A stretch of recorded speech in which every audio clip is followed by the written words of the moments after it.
In the past few classes, first of all, we had done the chapter summary of the chapter organizing.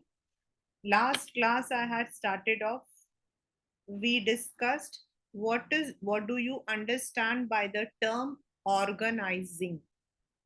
यानी कि when it comes to an organization, when it comes to a business, then we need to first of all identify all the likewise work together. एक जैसे काम को हमें साथ में group करना पड़ता है, उस ग्रुप को हमें एक नेम देना पड़ता है. Then who is going to head over that group, then who are going to work under those that group, उनकी अथॉरिटी, उनकी रिस्पॉन्सिबिलिटी का जो रिलेशनशिप है, यानी कि what is the power that we have given, that has to be clearly mention. और इस पूरे प्रोसेस को हम बोलते हैं ऑर्गेनाइजिंग. तो सबसे पहला बेटा जो हम लोगों ने बोला कि we have to group up the likewise activities. When we say this कि we have to group up the likewise activity, उसको हम किसी भी कंपनी का जो है स्ट्रक्चर बोलते हैं. We call it as the structure. Now how we can say कि इस पर्टिकुलर कंपनी का जो स्ट्रक्चर है वो फंक्शनल है, या फिर इस पर्टिकुलर कंपनी का डिविजनल है, या for example tomorrow you need to take up the structural changes, तो आपको कैसे करना है. when we are dividing the work, मतलब सबसे पहले तो हमें ये देखना हमारी कंपनी प्रोडक्ट्स कितना बनाती है, and what are the kinds of products, means whether they are similar in nature, एक जैसे हैं, या फिर they are completely separate. सबसे पहली जो हमें चीज सोचनी पड़ती है वो ये है. नाउ लेट अस से कि हमारी जो कंपनी वो सिमिलर लाइंस में ही सारी चीजें मैन्युफैक्चर करती है, यानी कि it is manufacturing only the garments. Now garments उनका सिर्फ मेन है, उसमें they don't have any specification, they are managing only garments. Now when it comes to the garments, तो हमारे लिए गारमेंट्स का मतलब है गारमेंट्स को बनाना, प्रोडक्शन. दूसरा, उसके रिलेटेड जो भी हमें रॉ मटेरियल्स चाहिए, सामान चाहिए, अदर चीजें जो चाहिए वो खरीदना. तीसरा, कोई ऐसा जो रिस्पॉन्सिबल हो, हमें workers, employees time to time जो है द पर्सन, द मतलब कि the department is giving us the personals, यानी कि जो काम करने वाले इंसान है वो. चौथा, एक ऐसा डिपार्टमेंट जो हमारे लेना देना, खर्चा, हमारा मतलब कि revenue, everything gets into recorded. Then a department which is taking up the responsibility to sell off the produced garments. तो अब हमारे पास सिमिलर लाइंस हैं, तो हम जब हमारे सिमिलर लाइंस होते हैं तो we go for the structure called as functional. यानी कि जो मैंने अभी आपको बोला, production, purchasing, accounts, sales, HR, ये सब हमारे फंक्शंस हैं. लेकिन ये सारे फंक्शंस किस प्रोडक्ट को कर रहे हैं सपोर्ट? गारमेंट्स. तो when the structure is formed on the basis of functions. Repeat: functions, production, HR, sales, IT, marketing. Then we call the company's structure as functional structure. So we are starting with the same. What do we understand by functional structure?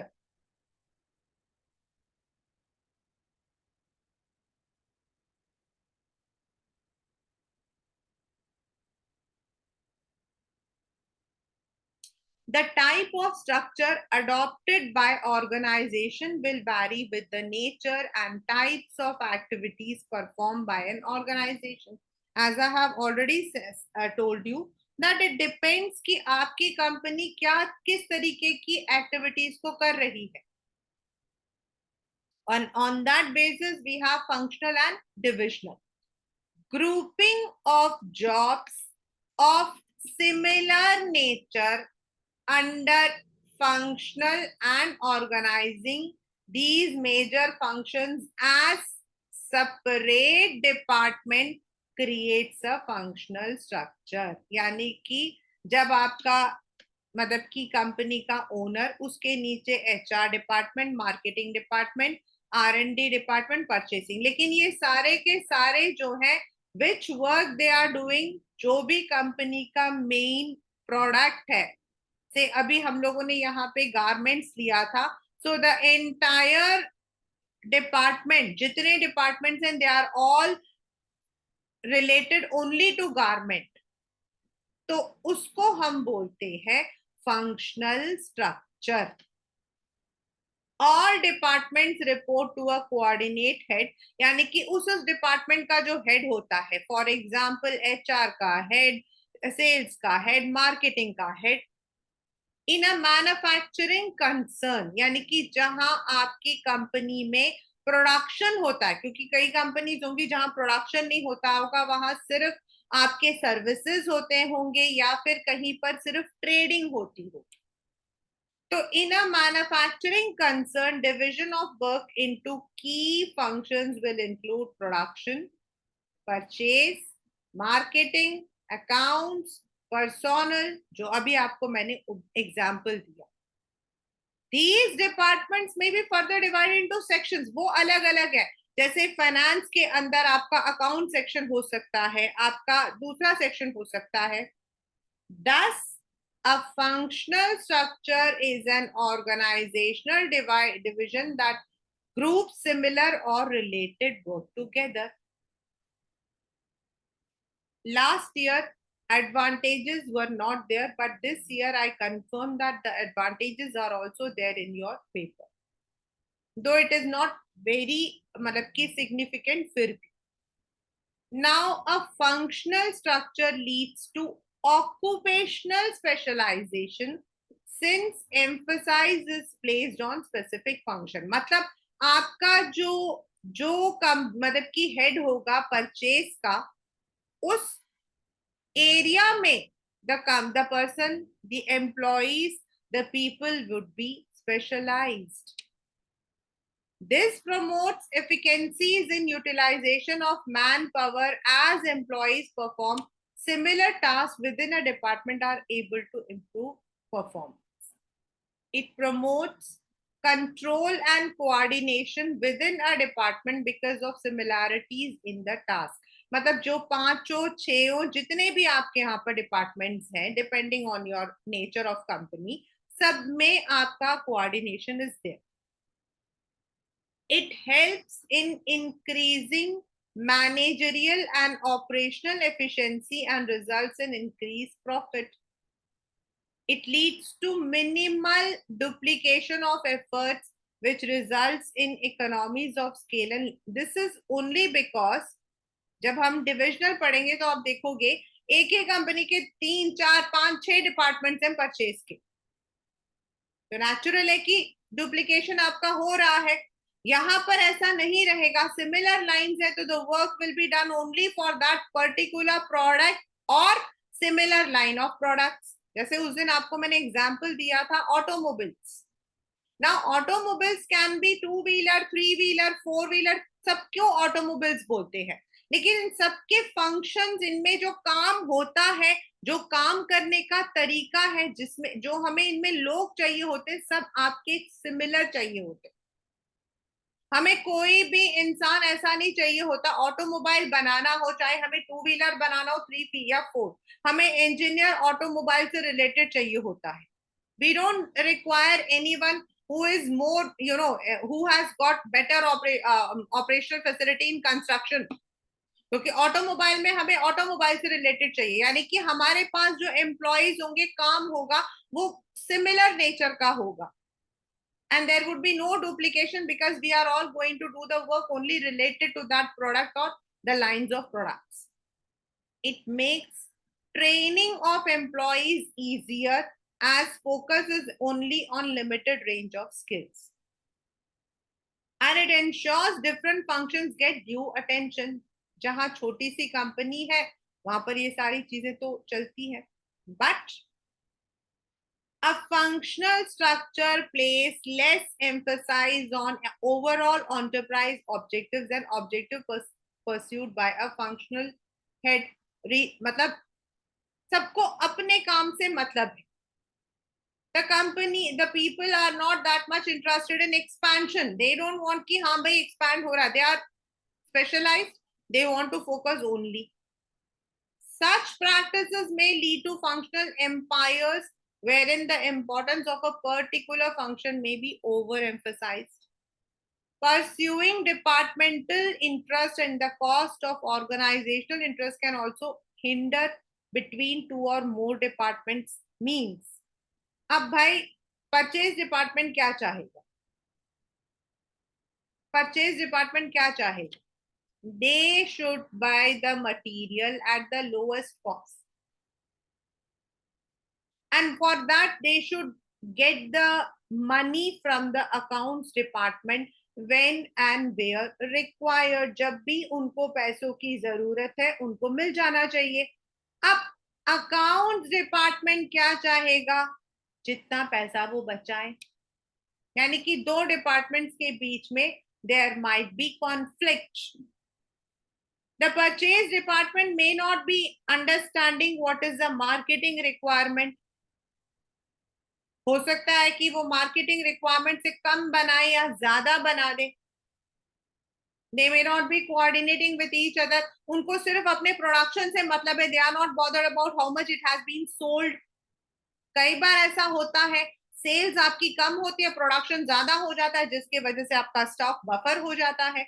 And when the stock gets buffer, the companies either have to sell it on rebate or discount, या फिर उनको discard करना पड़ता है. So this is there. मतलब there might not be the proper coordination. It may lead to problems in coordination as information has to be exchanged across functionally differentiated departments. That is always there.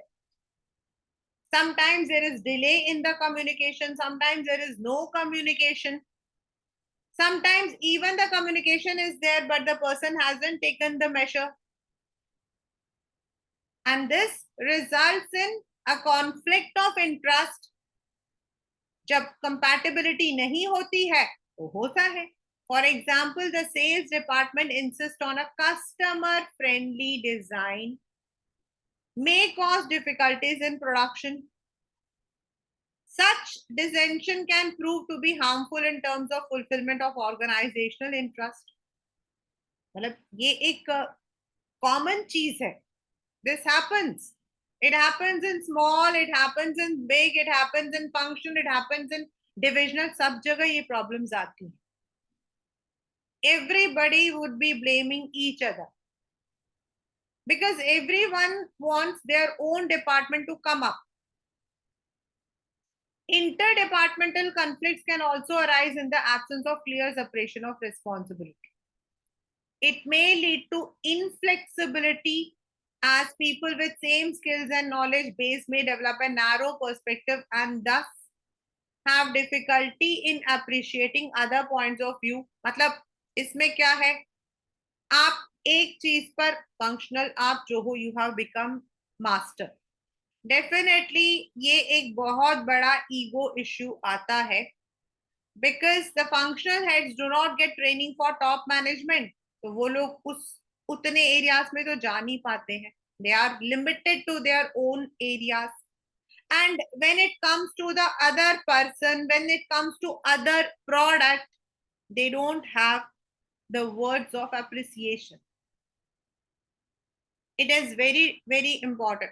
मतलब schools के अंदर भी मैंने देखा है कि one particular department if it has been given the importance, बाकी लोग जो हैं वो लोग सोचते हैं कि उनकी तो कोई इंपॉर्टेंस है ही नहीं। उससे क्या होता है कि we keep a narrow perspective. For example in our country, मतलब मैं एक बहुत ही सिंपल सी बात बता रही हूँ, in our country I seen in the companies what happens, marketing and sales जो है उनको तो इतना पैसा मिलता है, इतना पैसा मिलता है in the real sense if you look, and everyone wants to pursue marketing, everyone wants to pursue, और आजकल एक बड़ा पागलपंती बना हुआ है, एआई करेंगे, चैट जीपीटी करेंगे, या फिर we would go for data science. why we are only bothered about a particular, ठीक है एक पीरियड के लिए वो बहुत बूम अप होता है, उसके बाद what happens when they boom up, they look down at others। भाई पर्सोनल यानी कि एचआर डिपार्टमेंट उतनी ही इंपॉर्टेंट है। आपको टाइमली आपको ट्रेनिंग करने वाला एचआर डिपार्टमेंट नहीं मिलेगा तो आपके पास क्वालिफाइड एंड ट्रेन स्टाफ नहीं आएंगे। हम एचआर डिपार्टमेंट की तो वैल्यू करते ही नहीं है।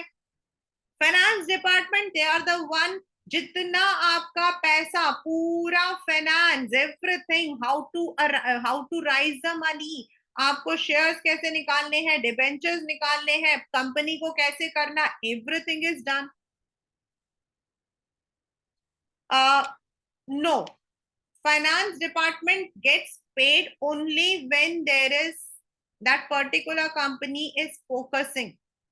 Marketing department is an all round evergreen, it is evergreen, क्योंकि आज की डेट पर अगर आप मार्केटिंग नहीं करते हो, you know what happens when a company is showing its what you call as annual reports, तो जो मार्केटिंग या सेल्स के डिपार्टमेंट के लोग होते हैं इन 99% कंपनीज, उनको इतनी अच्छी इंसेंटिव्स मिलती है, they are sent abroad along with their families, they are sent abroad along with their families, but this is not given to other departments।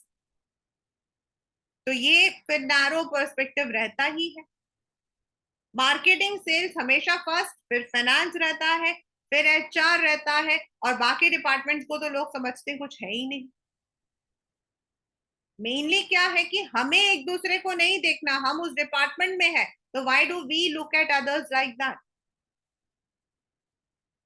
I have seen in my own school, even though हमारा department ऐसा था कि I used to look after English का पूरा सब कुछ मेरा होता था, तो जो हमारी टीचर थी who was looking after accounts, तो when the results would come, definitely result हमेशा हर एक टीचर के लिए अपना रिजल्ट होता है। The results are not because I know that when I was in the school teachers बच्चे बाहर पढ़ते थे, आज मैं बाहर पढ़ाती हूँ तो मुझे पता है स्कूल में भी बच्चे पढ़ते हैं। The result is a combined, लेकिन हर बच्चे के रिजल्ट को देखना हर टीचर की इच्छा होती है। But she would say Rama ma'am आपको क्या प्रॉब्लम है, आपका तो इंग्लिश है, इंग्लिश को तो बच्चे बचपन से पढ़ते हैं, उसमें उनके तो खून में होता है। And she would tell this to my principal, ma'am बच्चों के खून में होता है। और मैं कहती थी बेटा खून खून काट के देखो, बच्चों को तो डिड नॉट नो और डिड नॉट न्यू में डिफरेंस नहीं पता होता है। अकाउंट्स तो वो फिर भी 2 साल में सीख जाते हैं, इंग्लिश तो वो पूरी जिंदगी नहीं सीखते। I used to tell this.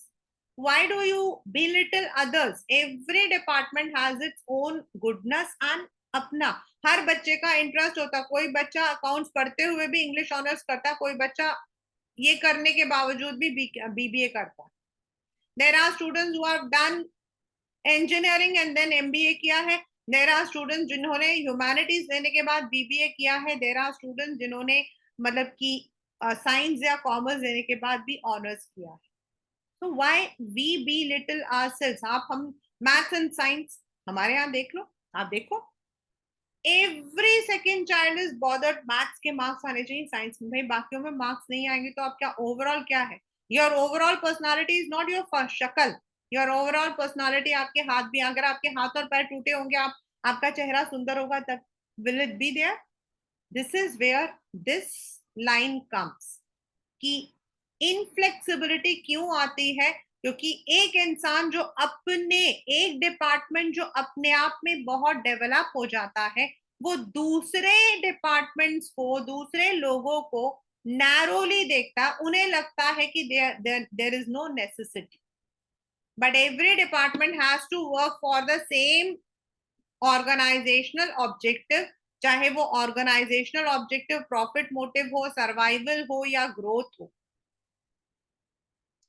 It is, ये पेपर का क्वेश्चन है क्लास 12.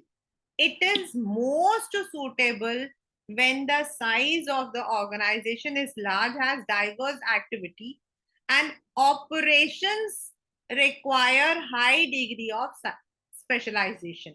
यानी कि जहां पर अभी आप पढ़ोगे डिविजनल तो समझ आएगा कि कहां पे फंक्शनल आता है. फंक्शनल हो जाता है व्हेन अलग सा एक पूरा जो सामान है उस सामान के लिए we require operations. Unplug both of them, then plug the router back in. Wait 30 seconds.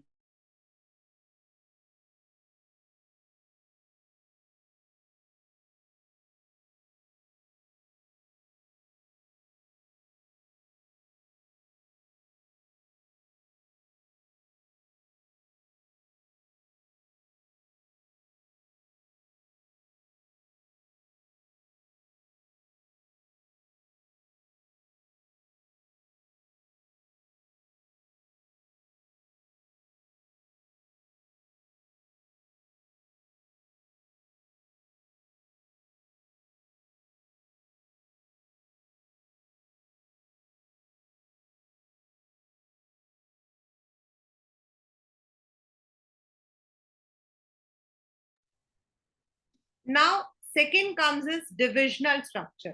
Now, what is the difference between functional? Functional में आपके जो categories थे product के, या तो वो single या फिर वो similar होंगे. But in divisional, जब आपकी कंपनी हो सकता है अलग अलग डिविजन में काम करती हो, नॉर्थ, साउथ, ईस्ट, वेस्ट, और it may be having garments, it may be having electronics, it may be having anything else. उनके पास मतलब कि बच्चों का कुछ और हो, स्टेशनरी हो, होम मतलब कि अप्लायंसेस हो, they may be having different kinds of product. वहां पर when it requires, तो हम क्या करते हैं, जो सिमिलर लाइन होते हैं उनको एक डिपार्टमेंट, ऐसे हम 4-5 मतलब कि डिविजन बना देते हैं. गारमेंट का एक, इलेक्ट्रॉनिक्स का एक, then if we are having any other उसका एक, और इस तरीके से उनके नीचे ये वाला जो सेटअप था, that is the divisional setup, ये आ जाता है. यानी कि मैनेजिंग डायरेक्टर के नीचे अलग अलग डिविजन्स होंगे. गारमेंट एक डिविजन है, फुटवेयर एक डिविजन है, इलेक्ट्रॉनिक्स एक डिविजन है, और हर एक सामान का या सिमिलर लाइन का अपने ये इस तरीके से जो फंक्शंस हैं ये बन जाए. यानी divisional is when the products, number of products और द एक्टिविटीज आर बिल्कुल अलग है. Many large organizations with diversified activities have reorganize themselves away from a simple and basic functional structure towards a divisional structure which is more suited to their activities. This is particularly true. This has come in the true and false class 12. This is particularly true of those enterprises which have more than one category of products to offer. This is because although every organization performs a set of homogeneous functions, it diversifies into varied product category. The need for a more evolved structural design to felt to cope with the emerging complexity. क्योंकि हो सकता है हमारा garment, हमारा footwear, सबके function same है, लेकिन जब प्रोडक्ट्स आपके अलग होते हैं तो उनके लिए जो हमें डिग्री ऑफ स्पेशलाइजेशन, उनके लिए जो हमें हम उससे रिलेटेड जो हमारा फोकस होता है वो थोड़ा अलग हो जाता है. In a divisional structure, the organization structure comprises of separate business unit or divisions. इसको अंडरलाइन कर लेना. Each unit, अब इसमें उसमें क्या था, डिपार्टमेंट्स थे. इसमें पहले हमारा आता है डिविजनल मैनेजर, यानी कि उस डिवीजन का एक मैनेजर होगा, उसके नीचे आपके 6 या 7 फंक्शंस होंगे, उसके नीचे आपके लोग काम करेंगे. Who responsible for performance and who has authority over the unit. The manpower generally is grouped on the basis of different products manufactured. Each division is multifunctional. Multifunctional मतलब उनके नीचे वो सारे फंक्शंस होते हैं. अभी जो हमने ऊपर पढ़ा था, प्रोडक्शन भी है, आईटी भी है, फाइनेंस भी है, like production, marketing, finance, purchase, to achieve a common goal. Each division is self-contained as develops expertise and all functions related to a product line. यानी कि functional setup जो है वो divisional structure का एक हिस्सा है. बट जिन कंपनीज में अलग अलग प्रोडक्ट्स नहीं है वो सिर्फ फंक्शनल सेटअप चलाते हैं. In another words, within each division, functional structure tends to be adopted. However, functions may vary across divisions in accordance with a particular product line. भाई किसी में आपको आईटी की जरूरत नहीं पड़ रही होगी, किसी में आपको अकाउंट्स की जरूरत नहीं पड़ रही होगी, क्योंकि अकाउंट हो सकता है दो मतलब डिविजन का एक देखता हो. It depends. Further, each division works as a profit center where divisional head is responsible for the profit or loss of his division. A large company may be having cosmetic, clothing. ये रहा आपका. ये उस दिन आपको मैंने बताया था कि ये सीबीएसई में जो है ये पूरा बनाने को आया था. Draw a labeled diagram of divisional structure. This was a 6-marker question in one of the exam. And ये जो क्वेश्चन है एक बार तो डायरेक्ट आया था और एक बार आपका इनडायरेक्ट आया था. इनडायरेक्ट में था कि ये मतलब कि ये जो मतलब कि कंपनी है right now they are having this, लेकिन now they wanted to move from this structure, they want to restructure, मतलब इसमें क्या करना चाहिए करके क्वेश्चन था. एंड देन उसमें था कि जो करना चाहिए उसका एक चार्ट बना के दिखाओ. So the company was presently running according to functional, लेकिन now they had to reorganize according to divisions. और उसके बाद आपको ये वाली पिक्चर जो है वो बनानी थी. यानी कंपनी एक है, जैसे आपका रिलायंस इंडिया, उनका कॉस्मेटिक्स, उनकी गारमेंट्स, उनका फुटवेयर, उनका स्किन केयर. जैसे आजकल the new trend is Nykaa. Nykaa का कॉस्मेटिक्स भी है, गारमेंट भी है, फुटवेयर भी है, स्किन केयर भी, और अभी तो पता नहीं भगवान जाने और कितनी चीजें हैं. तो दे आर ऑल, उनके अलग अलग डिविजन है. लेकिन हर डिविजन का यानी कि जो कॉस्मेटिक्स है उसका भी ह्यूमन रिसोर्स है, मार्केटिंग है, रिसर्च है, परचेज है. गारमेंट्स के भी ये है, फुटवेयर के भी है, एंड स्किन केयर के. हाँ, समटाइम्स मे बी अगर आपको लगता है कि दो चीजें जैसे कॉस्मेटिक एंड स्किन केयर तकरीबन एक जैसा है तो they may have some common departments, but normally उनके जो नीचे डिपार्टमेंट्स होते हैं उनको अलग कर दिया जाए. That's called as a divisional organizational structure. Now what are the advantages? इनमें उसमें था हम फंक्शन पर ध्यान करते हैं. यहाँ हर डिवीजन का जो हेड है वो अपने प्रोडक्ट पर ध्यान करेगा. जो कॉस्मेटिक्स का हेड होगा वो कॉस्मेटिक्स के रेवेन्यू बढ़ाने की कोशिश करेगा, तो जो गारमेंट वाला है वो गारमेंट की करेगा. Product specialization helps in the development of varied skill in a divisional head, and this prepares him for higher positions. This is because he gains experience in all functions related to a particular product.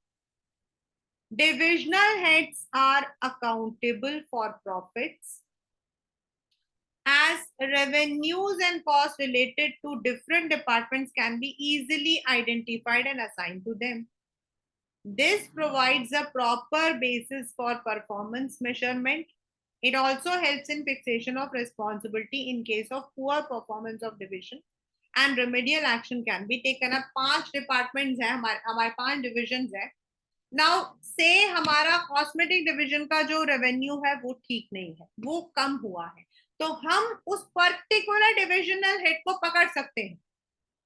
हम उस particular divisional head को मतलब की responsibility fix कर सकते हैं, and whatever the remedial measure is we need to take only for that department we can do. And moreover एक छोटी सी चीज है जो अभी आगे पढ़ोगे कि अगर हमें in case of any loss if we want to close or in case of any profit we want to add, we can do it. It promotes flexibility and initiative because each division functions as autonomous unit which leads to faster decisions. सबको अपना काम करना है. It facilitates expansion and growth as new divisions can be added without interrupting the existing operations. ये मैंने अभी आपको बताया था कि आप एक और डिविजन स्टार्ट करना चाहते हो, करो. Every company which is growing, which has grown, यही चीज करती है. They start from function, then they change themselves into divisional, and then if they want to add, वो डिविजन्स ऐड करते हैं. लेकिन अगर उनको लगता है कि उनका जो है it will not be that much profitable, तो उस पर्टिकुलर डिविजन को वो हटा देते हैं. तो कंपनी को उतना नुकसान नहीं होता. The divisional structure has for example एक स्किन केयर डिपार्टमेंट है, ठीक है. अब स्किन केयर डिपार्टमेंट है but the company doesn't want to continue with it. It can sell only the stake of skincare department rather than the entire. This is what happens in the business world.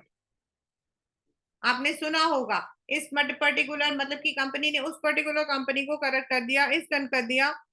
तो every company has the same thing. तो what can they do is उस particular group मतलब उस particular division को वो चाहे बंद कर देते हैं या सेल ऑफ कर देते.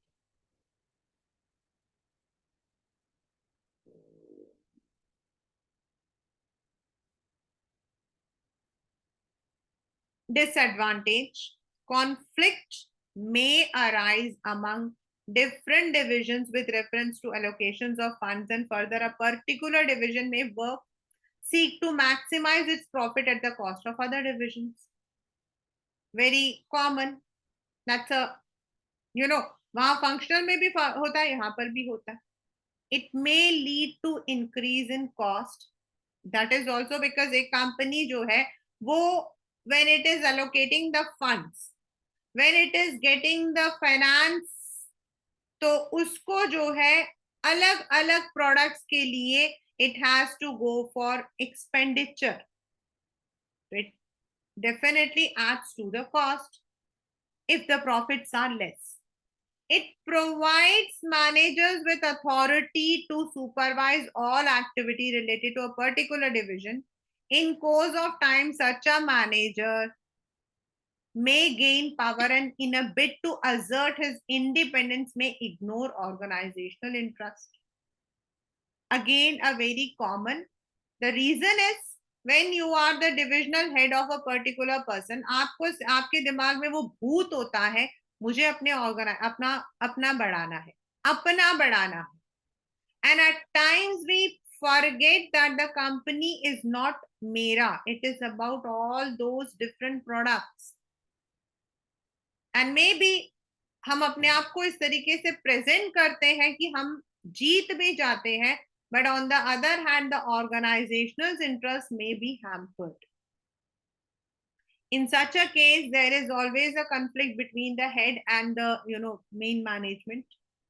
जितने ये CEOs वगैरह चेंज होते हैं ना, ये उसी दौरान होते हैं when such conflicts arise. Divisional structure is suitable, ये भी आपके पेपर का एक बहुत ही इंपॉर्टेंट है बिकॉज दिस ये जो है ना बच्चे, ये आपके पेपर में एज एन MCQ आता है. या फिर आपके पेपर के अंदर डिफरेंस आ जाता है, या फिर आपके जो है it comes as an MCQ. It is suitable for those enterprises where a large variety of products are manufactured using different productive resources. When an organization grows and needs to add more employees or create more department or introduce more levels, it adopts a divisional structure. तब उसको divisional structure में जाने की जरूरत पड़ जाती है. So this is what we call as, ये रहा आपका देखिए ऑर्गेनाइजेशनल स्ट्रक्चर ये बना हुआ है ना, ये है. It's very complex to read, but ये एक बिजनेस उसमें से है कि how do they do it.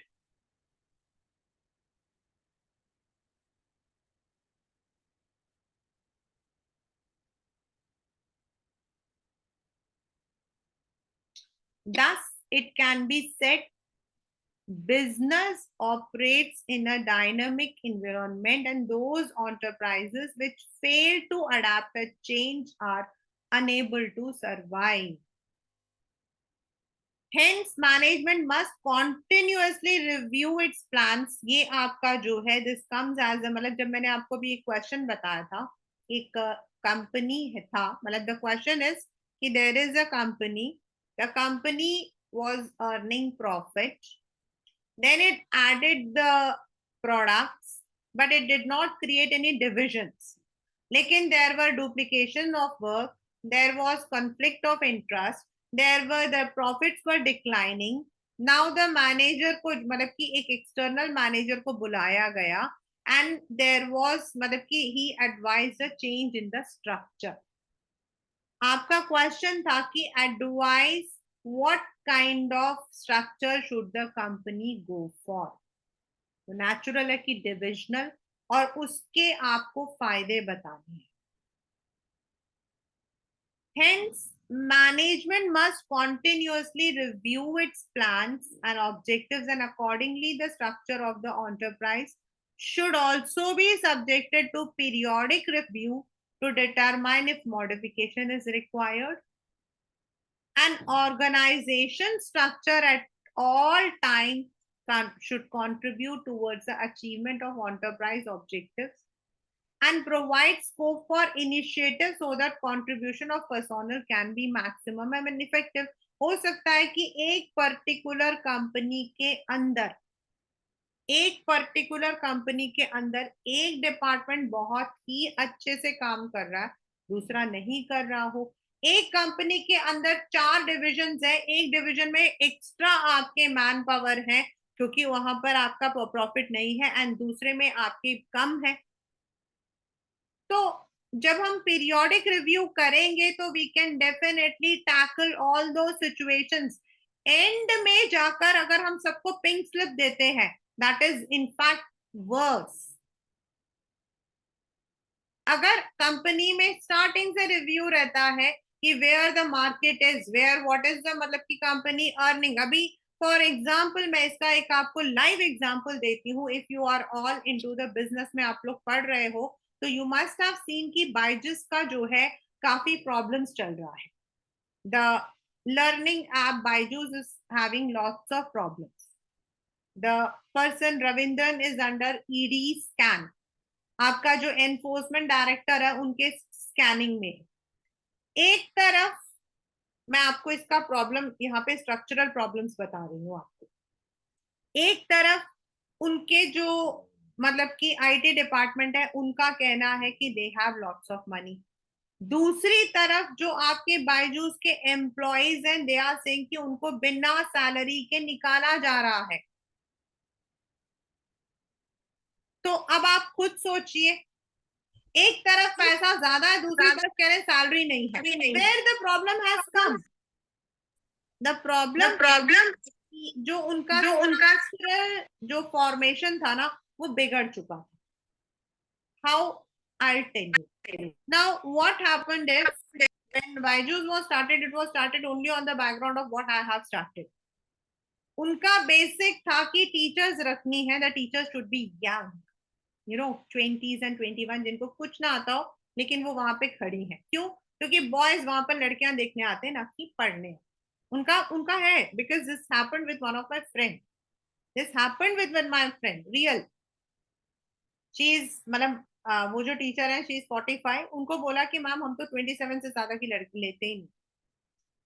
अब उन्होंने जो स्टार्टिंग किया था वो ये था कि दे would be producing the videos which would be only emphasizing only on education। वहां तक तो सब कुछ ठीक रहा। नाउ ड्यूरिंग द पैंडेमिक उनको लगा दे शुड आल्सो ऐड, उनको जो है प्रॉफिट और बनाना चाहिए। अब तो बच्चे घर पे हैं, उनको अगर हम बोलेंगे आप लोग ऑनलाइन ही ट्यूशन ले लो, वो भी कर देंगे, ये भी कर देंगे। Then what it happen is, उन्होंने टारगेट्स फिक्स कर दिए अपने सारे डिपार्टमेंट्स को। हर डिपार्टमेंट को, चाहे वो फाइनेंस हो चाहे वो प्रोडक्शन, सबको इतने बच्चे लाने हैं। And they have to get the children by hooks और क्रुक्स। बच्चों को, पेरेंट्स को बोलो पेमेंट नहीं दे सकता, कोई बात नहीं ईएमआई करो। What happened is they only focused on that area, specialisation पर तो वो आए नहीं। जो उनको एक्चुअल में देना था, जो प्रोडक्ट उनको देना था, प्रोडक्ट तो बाहर ही नहीं आया। उन्होंने भर लिए मतलब कि अपने मैन पावर्स, लेकिन उसको बाहर निकालने वाला कोई नहीं आया। दे open there centres everywhere, but there were no person who could properly guide those things। I have 4 people who are working in Byju's। एक मेरा खुद का अपने ही इंस्टीट्यूट का स्टूडेंट है Ayush. He was one of my oldest students। He is working but currently he is trying to come out। एक teacher friend थी, वो गई थी, उनको सब कुछ क्लियर कर दिया। देन दे सेड कि your age is more. One more is there, they also told me।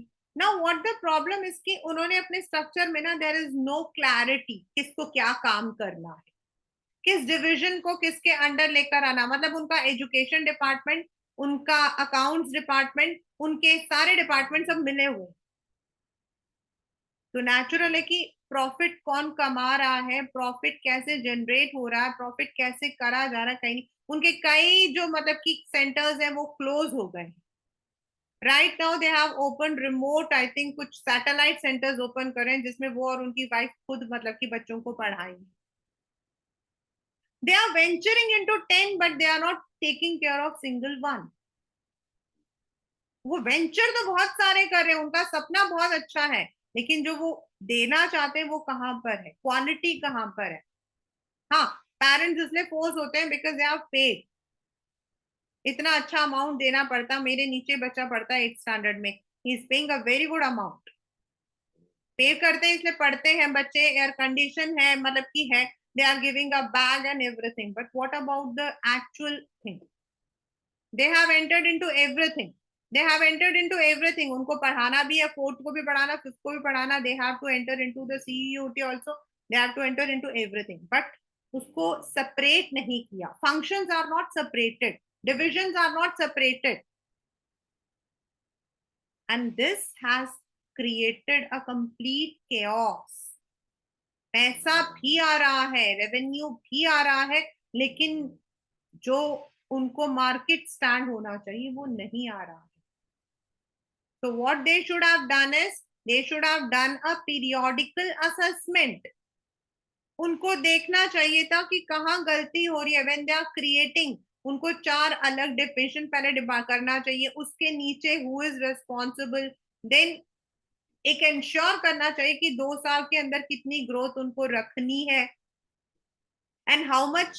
then there would have been the accountability, and that would have ensured the proper expansion, the growth।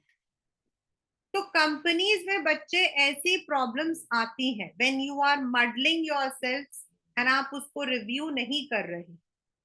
Her company में आती है ऐसा। It is this only an example जो अभी recently चल रहा है actual में, एंड आई गो ऑन मतलब कि मैं इसके वो करती रहती हूँ, रिव्यू करती रहती हूँ। तो this is there, it happens in bigger companies, smaller companies, and the companies have to, जो आपके पेपर में क्वेश्चन आएगा और आपको जो आंसर लिखना है वो ये है कि कंपनीज जो है उनको रिव्यू करना चाहिए। अगर उनको लगता है कि उनका जो ग्रोथ है वो बढ़ गया है, उनको एड ऑन करना है, या एक पर्टिकुलर चीज उनको नहीं दे रही है ग्रोथ, उसको बंद करना है, they should take it up. So that is organizational structure.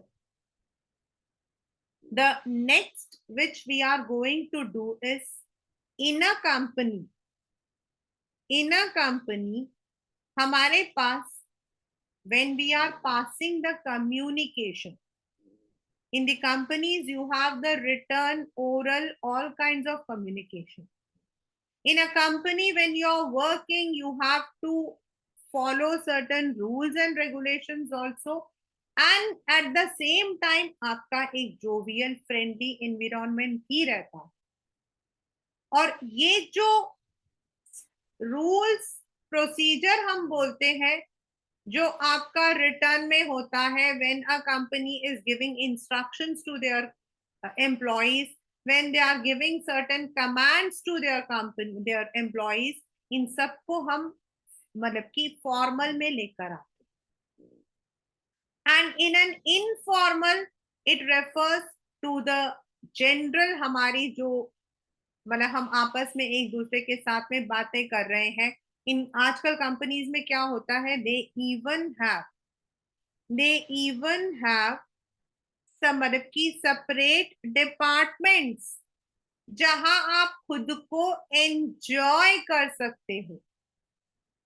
You believe me, आप एंजॉय कर सकते हो, जहां आप एक दूसरे के साथ में बातें कर रहे हो, जहां आप एक दूसरे के साथ चिट चैट कर रहे हो. And now in a company, informal organisations are playing more importance. मतलब अगर आप विप्रो को लेते हो, इन्फोसिस को लेते हो, मतलब विप्रो या मतलब कि इन्फोसिस को, वहां पर क्या है, आपके ये सारे डिपार्टमेंट्स हैं, एक डिपार्टमेंट उनका है एंटरटेनमेंट. एंड दिस डिपार्टमेंट्स, उनका जो मेन पर्पस होता है वो ये होता है कि they look into the holistic development of their employees. पहले तो अब आप कंपनी में काम करोगे, बातें तो करोगे, लेकिन अब एक प्रॉपर इनफॉर्मल ऑर्गेनाइजेशन कंपनीज के अंदर अपने आप फॉर्म हो रही है. फॉर्मल तो वही है, बॉस, बॉस के नीचे आपका नेक्स्ट सबऑर्डिनेट, उसके नीचे यानी कि आपका line of communication of scalar chain, unity of command, एक बॉस उसके नीचे एक सबऑर्डिनेट, वो चल रहा. और इनफॉर्मल होता है personal interactions, spontaneous, a general chit chats without any specified channels. And आजकल क्या है, इनफॉर्मल ऑर्गेनाइजेशन के अंदर जो नेटवर्क ऑफ सोशल रिलेशनशिप है, इसको आजकल बहुत ज्यादा एम्फसाइज किया जा रहा है. पहले तो ये अपने आप होता था, जैसे हम अपने ऑफिस, हम स्कूल में काम करते थे, तो जिनको मेरे जैसे जो टीचर्स होते थे, जिनको बुक्स वगैरह पढ़ने का शौक होता था, हम एक दूसरे से बुक्स वगैरह एक्सचेंज करते थे. एंड जिनको मतलब कि वो साड़ीज एंड जूल्स के बारे में बात कर रहा था, तो उनका अपना एक ग्रुप बना होता था. Then there was one particular group जो सिर्फ मूवीज के बारे में और वो इमरान हाशमी के बारे में बात करती थी, तो वो भी होता था. तो there were 3-4 types of groups. आपके क्लास में भी होंगे, एक होगा जो क्रिकेट फैन होगा, दूसरा मूवी क्लब होगा, और तीसरा जो है वो मतलब कि ऐसे वो पढ़ाई पढ़ाई वाला होगा. That's informal, that's informal. But आजकल क्या है, कंपनीज जो है इनफॉर्मल को एक what you call as framework भी दे रही है.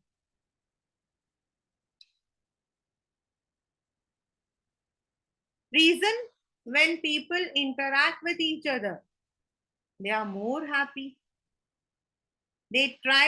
आजकल क्या है कि क्लब्स बन गई हैं कंपनीज के अंदर. There are different clubs. Companies में जिम्स खोले गए हैं प्रॉपर, जहां पे, क्योंकि आजकल जिमिंग का एक शौक है लोगों को, तो सब लोग मतलब कि जहां पर जब लोगों को फ्री होता है तो they go and enjoy. Then there is a theatre, जहां पे लोग अपना गाना वाना सुनते हैं, सब कुछ है. इन द कंपनीज नॉर्मली सोशल आपके जो नेटवर्क होते हैं वो अलाउड नहीं होते हैं, तो एक आध घंटे के लिए you can go in Google and in other, वहां पे मतलब उनको सोने के लिए भी जगह दी जाती है जहां पर वो जाके थोड़ा आधा एक घंटा सो सकते हैं। एंड दिस इज, और वहां जब आप सोने जाओगे आपका बॉस भी हो सकता है आपके साथ लेटा हुआ हो, तब वो आपका बॉस नहीं है, तब वो सिर्फ एक, वो भी लेटा हुआ, तो he would be generally asking you, और भाई बताओ तुम्हारे घर में क्या चल रहा है, और शादी हो गई कैसे हो। तो ये जो हम ऐसे बातें करते हैं ना, when we talk out of the work, काम को छोड़कर, उसको हम बोलते हैं इनफॉर्मल ऑर्गेनाइजेशन, जिसमें हम इनफॉर्मल लाइंस ऑफ कम्युनिकेशंस को करते हैं, जैसे ड्रामेटिक क्लब्स। मेरा जो कजिन था वो एक मतलब उनके कंपनी में, he is a VP for his company, right now he is in US. तो यहाँ बेंगलुरु में था, तो he was a VP for his company, तो उसने ड्रामेटिक क्लब बना रखा था। उसको डांस वांस का बड़ा शौक है, हमारे पूरे घर में वही एक है जो मतलब वो कहते हैं ना पूरा प्रॉपर बॉलीवुड हीरो है वो। तो एक दिन उसने मुझे अपनी वीडियो भेजी थी, पूरे अपने एम्प्लॉयज के साथ में डांस कर रहा है बैठ के। देन आई सेड कि प्रकाश ये क्या है? तो फिर उसने बताया कि ना मतलब कि उनकी कंपनी में जो ड्रामेटिक क्लब है वो, and all of the employees from different department were there. यानी कि एक दूसरे से हमारी बातचीत भी हो गई। किसी किसी कंपनी में क्या होता है, they take them for outing, resorts में लेकर जाते हैं, वहां पे एक्टिविटीज करवाते हैं। मारुति करवाता है ऐसा, मारुति इंडिया जो है वो ऐसी एक्टिविटीज करवाता है। There they have the chit chat, all the people from different departments come. मेरे पापा थे त्रिवेणी इंजीनियरिंग में, तो वहां पर क्या होता था, every every year, and we used to wait, सितंबर में जो आपकी वो जो आपके ऑटम ब्रेक होता था उसमें कहीं ना कहीं लेकर जाते थे एवरी एम्प्लॉय। आपकी मर्जी है, मतलब आपको जबरदस्ती नहीं है, लेकिन जाते तो सभी थे। उसमें आपके पियोन भी होते थे और आपके मैनेजर्स भी होते थे, every one would be there. और अपनी पूरी यहाँ से 6-7 गाड़ी जाती थी, like we have visited Mount Abu, we have visited Nainital, we have visited Shimla, Chandigarh, मतलब ऐसे मतलब कि जाते रहते थे। Then they would be staying, वहां पर आपके बड़ी सारी एक्टिविटीज हैं, गाने गा रहे थे, मतलब वहां पे एक अंकल थे, सूद अंकल थे, पापा के बेस्ट फ्रेंड, तो वो गाना बहुत अच्छा गाते थे, तो वो पियानो पे गाना गाते थे, जिनको डांस का शौक। तो we use to have a good chit chat, तो we use to come to know. In Dabur India, they have a system every year on in the first week of January. They have a very big celebration. एक बहुत बड़ा वो मतलब वो लेते हैं farm house, from morning 8 o'clock से लेकर रात के 8 बजे तक पूरे दिन वहां पर जो है वो खाना पीना गाना बजाना टैटू शैट सब कुछ चलता है। And there is a proper party type interaction where the people who have worked for 10 years 25 years they are given the medals। और तो ये जो आपका फॉर्मल एंड इनफॉर्मल है, दे आर वेरी इंपॉर्टेंट। अगर मुझे अपने एम्प्लॉयज के बारे में पता ही नहीं होगा, if I am only talking up to my employ only as a boss, तो मैं उस इंसान से कभी काम नहीं करवा सकती। So I need to know the nature of my subordinate, and for this, informal organizations play a great role.